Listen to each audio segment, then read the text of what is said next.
Tama tersenyum tipis dan berbicara, "Kalau begitu kali ini kami akan mencoba membantu kalian untuk memecahkan masalah ini." Semua anggota Front Kataklizmik semuanya bersemangat. Mereka telah lama merindukan pangkalan belakang.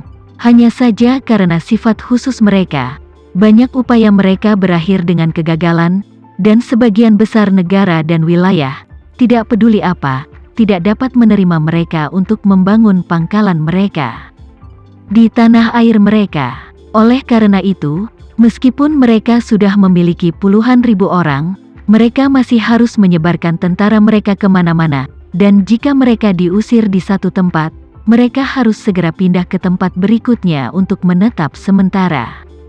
Jika mereka bisa memiliki basis tetap, itu sama saja dengan memiliki rumah untuk mereka.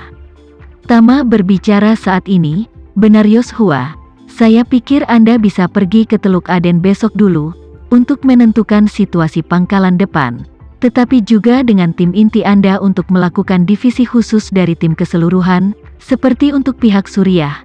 Ketika saya sibuk dengan masalah yang ada, saya secara pribadi akan pergi ke sana dan berbicara dengan mereka. Anda dapat bergabung dengan saya pada waktu itu." Yoshua segera berkata dengan hormat, "Bawahanmu mematuhi perintah." Tama menambahkan, "Sebelum Anda pergi, pilih salah satu dari komandan bintang 5, dan beri dia selusin atau 20 orang yang lebih kuat, dan biarkan mereka ditempatkan di Jakarta di masa depan." "Baik Tuan Renza, saya akan membuat pengaturan sebelum saya pergi."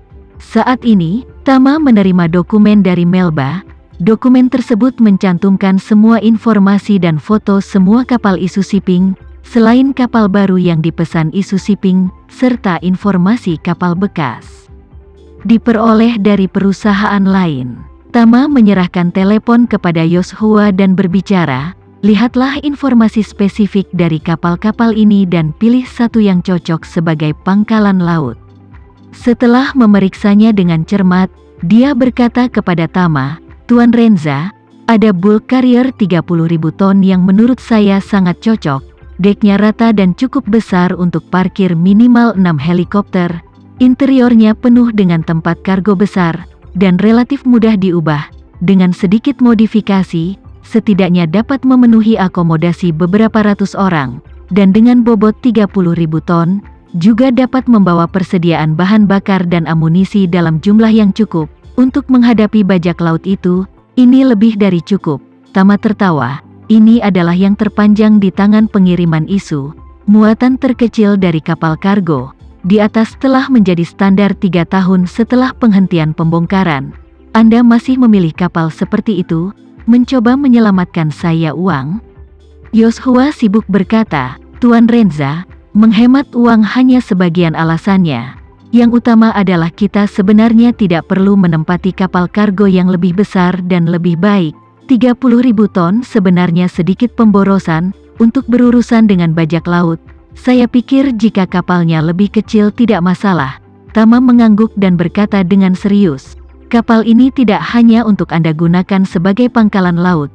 Ketika Anda mulai melakukan pekerjaan keamanan di daerah berisiko tinggi di masa depan, pengangkutan personel dan perbekalan, juga dapat menggunakan kapal ini untuk menyelesaikan tugas-tugas itu."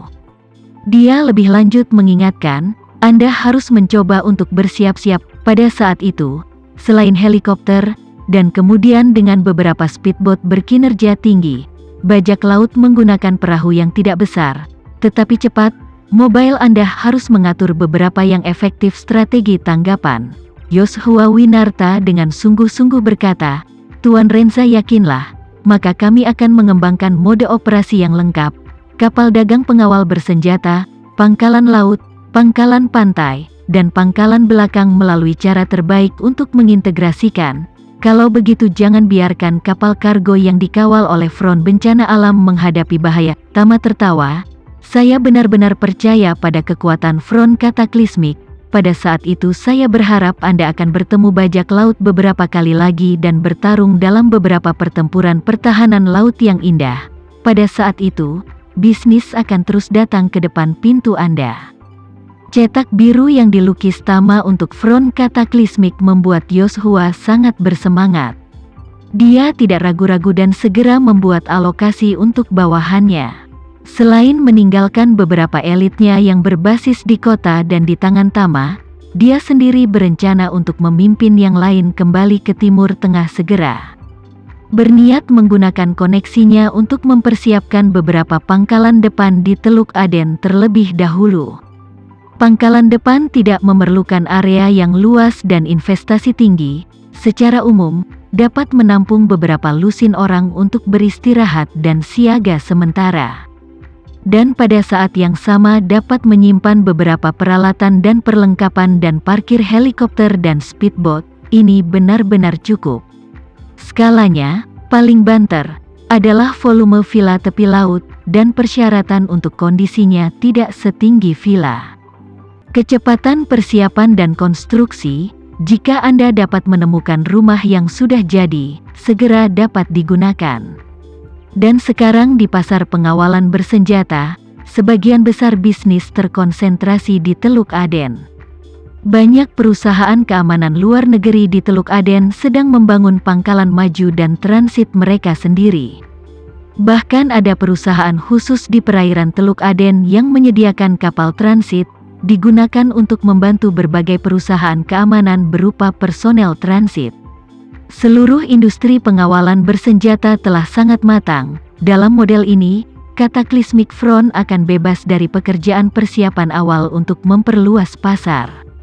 Sekarang dipotong, berdasarkan kekuatan tunggal yang kuat dari Cataclysmic Front, pasti akan dapat dengan cepat membangun pijakan yang kokoh. Jadi, dia berkata kepada Tama, "Tuan Renza, jika Anda tidak memiliki persyaratan lain di sini, untuk saat ini, pertama-tama saya akan memimpin orang-orang ke Timur Tengah dan bergegas untuk mendapatkan rencana di lapangan." Tama mengangguk dan bertanya, "Kapan kamu berencana pergi?" Yoshua sibuk berkata, "Lebih cepat lebih baik." Melihat dia penuh energi, Tama tidak menahan banyak dan berkata, "Jika Anda yakin dengan tujuan Anda, saya akan mengatur pesawat resmi untuk mengajukan rute sekarang dan mengirim Anda ke sana langsung."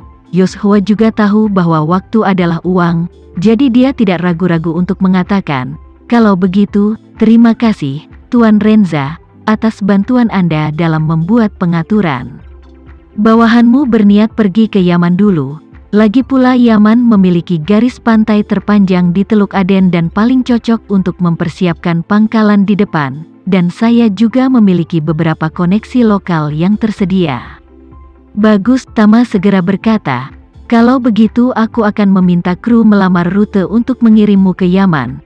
Yoshua mengangguk, berbalik, dan memandang Herman yang duduk di kursi, dan Wildan yang matanya kosong dan tak bertuhan, ragu-ragu lagi dan lagi, tetapi masih berkata kepada Tama, "Bapak Renza, saya berani mengatakan, ada permintaan lain yang tak terbalas. Saya harap Pak Renza bisa setuju." Tama dengan ringan bertanya, "Kamu berbicara tentang 2 komandan pertempuranmu kan? Dari 4 komandan pertempuran Front Cataclysmic, 2 tewas di tangan Tama, dan 2 lainnya menjadi cacat. Ini merupakan pukulan besar bagi kekuatan tempur Front. Saya mohon Anda untuk mengampuni mereka berdua demi kesetiaan yang disumpah kepada Anda oleh seluruh Front Bencana, dan saya menjamin dengan kepala saya bahwa mereka akan patuh kepada Anda dan melakukan yang terbaik untuk melayani Anda di masa depan." Herman duduk di kursi pada saat ini, tersedak dengan susah payah. "Tuan Renza, bawahan pasti akan siap untuk Anda melewati api, setiap saat. Tolong beri bawahanmu kesempatan." Meskipun Wildan tidak bisa berkata apa-apa, tapi di dalam hatinya, berharap hal yang sama dari Tama, hanya berharap untuk menyingkirkan perasaan mayat hidup ini sesegera mungkin, dan siap untuk membuktikan di depan Tama nilainya. Sekian dulu ya video kali ini, kita lanjutkan lagi videonya di lain waktu. Oh iya, bagaimana menurut kalian? Semoga bisa sedikit menghibur kalian semua. Untuk teman-teman yang baru nonton, jangan lupa subscribe ya, hehehe. Dan kalau teman-teman ada yang ingin gabung langganan, bisa langsung gabung saja untuk dapat fitur yang menarik dan sedikit membantu Mimin. Terima kasih banyak sudah menonton, sampai jumpa lagi, bye bye bye.